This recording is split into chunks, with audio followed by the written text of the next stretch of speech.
Welcome to the Science Business Network. My name is Richard Hudson, and we are here at the EU Energy Challenge conference that we are organizing in Brussels. And I'm joined by Jeppe Kofod, a member of the European Parliament from Denmark. He is a member of the Socialist and Democrat Alliance in the Parliament, and also a member of the ITRA committee, which deals with research, innovation, energy, and transport. Jeppe, welcome. Thank you so much. Very quick question. We recently heard news from Beijing about the US-China climate deal. What do you make of it?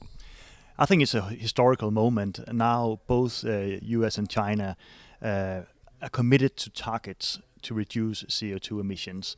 It's really, really good. So now the three biggest economies in the world, European Union, US and China, have targets, and that will lay a good foundation for a successful meeting in Paris next year. But what will this mean, do you think, for Europe itself? I mean, yes, it's good. It's good for climate overall, but European competitiveness, etc.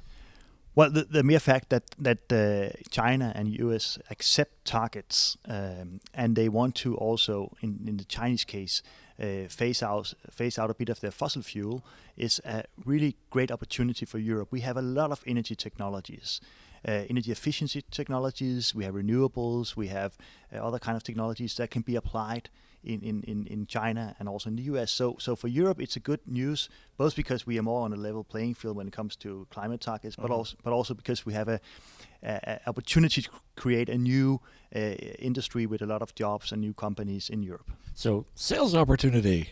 Yes, exactly. And I mean, I thought we were supposed to be green, not selling. The good thing is that it goes hand in hand. I mean, you can be green, you can be more competitive, and you can also create new jobs and increase export to, for example, US and China. And the deal that they did now will, I think, likely increase our energy technology export to these two countries. Could it also, however, have another effect, and that is that the trade competition between China and Europe just gets tougher because they're now putting even more into it than they already were with solar, for instance?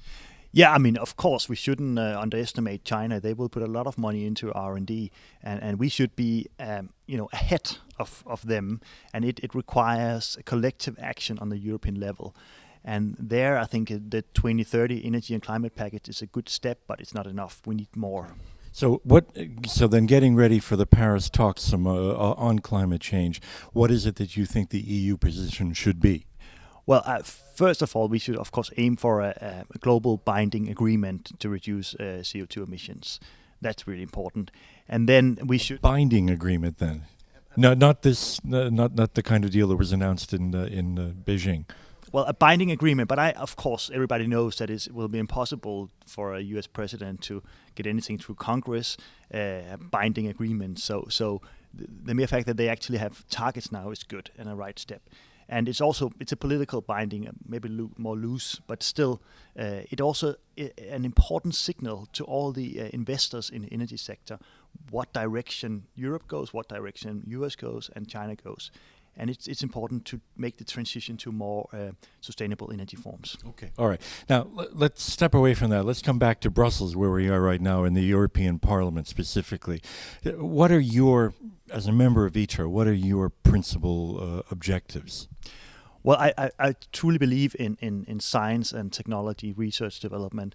And I believe that we in Europe, when it comes to energy, we should create a true energy union where we give up, in a way, all of our kind of national isolated silo energy policies, the 28 different energy ministries we have in Europe, and try to create something common that will provide more green energy, lower cost energy, and also more energy independence from, for example, Russia and also the Middle East.